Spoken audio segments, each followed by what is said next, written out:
आपने कहा था कि अगर आपकी बात ना माने तो आप भी उनके कपड़े फाड़िए। एक मिनट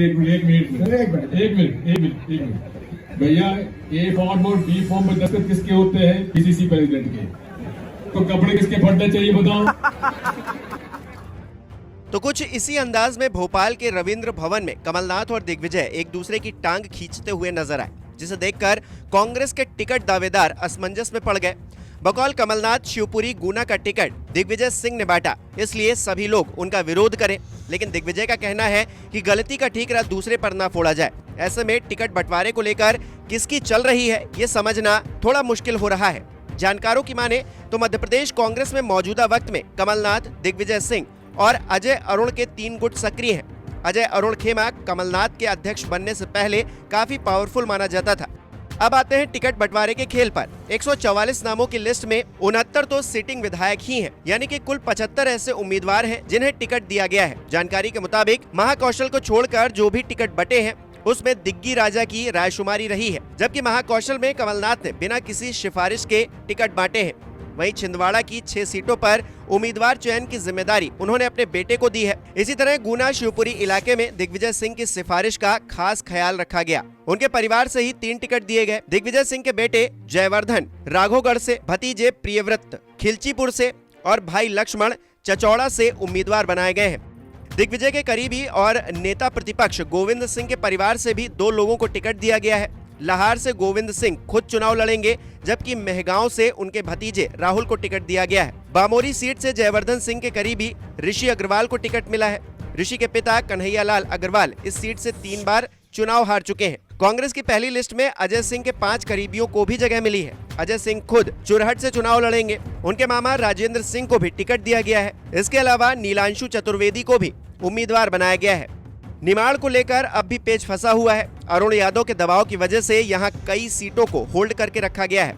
हालांकि कांग्रेस ने उनके भाई सचिन यादव को कसरावत से उम्मीदवार बनाया है। कांतिलाल भूरिया इस बार एक ही टिकट लेने में कामयाब रहे हैं। उनके बेटे विक्रांत को सिर्फ झाबुआ से प्रत्याशी बनाया गया है।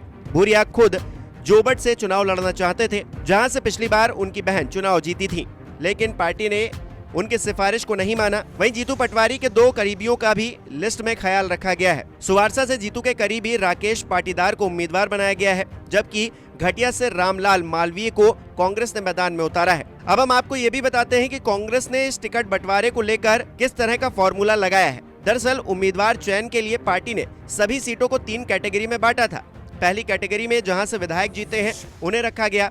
दूसरी कैटेगरी में उन सीटों को रखा गया जहां पिछले चुनाव में काफी करीबी मुकाबले से हार मिली। वहीं तीसरी कैटेगरी में उन सीटों को रखा गया जहां या तो लंबे वक्त से कांग्रेस जीत नहीं रही थी या फिर तीसरे उम्मीदवार की वजह से हार रही थी।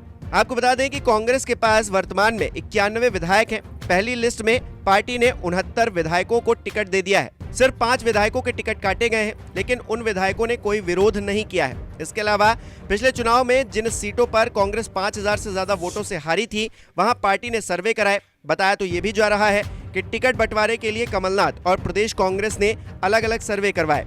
इसी सर्वे को आधार बनाकर दावेदारों के नाम दिल्ली भेजे गए। पार्टी ने सर्वे के आधार पर ही दल बदलुओं की जमकर खातिरदारी भी की। यही वजह है कि कांग्रेस ने 144 उम्मीदवारों की लिस्ट में 6 बाहरियों को भी शामिल किया।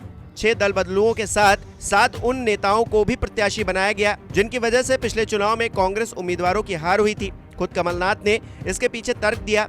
कमलनाथ के मुताबिक हमने उन सीटों का समीकरण देखा है और जहां तीसरे उम्मीदवार ज्यादा वोट लाने में कामयाब थे, वहां उसी को टिकट दिया गया है। आपने कहा था कि अगर आपकी बात ना माने तो आप भी उनके कपड़े फाड़िए। एक मिनट भैया, ए फॉर्म और बी फॉर्म में दस्तखत किसके होते हैं? पीसीसी प्रेसिडेंट के। तो कपड़े किसके फटने चाहिए बताओ। अच्छा, मेरा और दिग्विजय सिंह का संबंध राजनीतिक नहीं, हंसी मजाक का है, प्यार का है। दिग्विजय सुनते रहो। और मैंने बहुत पहले इनको एक पावर ऑफ अटॉर्नी दी थी अपनी। वो पावर ऑफ अटॉर्नी थी कि कमलनाथ के लिए आप पूरी गालियां खाइए, ठीक है? तो ये पावर ऑफ अटॉर्नी आज के दिन भी वैलिड है। लेकिन ये भी सुन लीजिए, गलती कौन कर रहा है ये पता होना चाहिए। देखिए, गलती हो या नहीं हो, गाली खानी है। तो मेरा संबंध इनसे बहुत पुराना है। जैसे मैंने कहा, राजनीतिक संबंध नहीं है, हमारा पारिवारिक संबंध है। तो ये भैया एक मिनट, बीजेपी अपनी चला दे। बात हम भी कह रहे हैं कि भाई शंकर का जी का काम यही है कि विष पीने का, तो पिएंगे। इन्होंने बहुत सारे कड़वे घूट मेरे लिए पिए हैं, आगे भी पीने पड़ेंगे, ये मत सोचना। तो आप सबका आज के दिन बहुत बहुत नमस्कार, मैं हूं मानक गुप्ता। अगर आपको हमारा ये वीडियो पसंद आया हो तो इसे लाइक और शेयर जरूर करें, और हां, हमें सब्सक्राइब और फॉलो करना ना भूलें ताकि आप देश और दुनिया की कोई खबर मिस ना करें। तो जुड़े रहिए हमारे साथ और देखते रहिए News 24।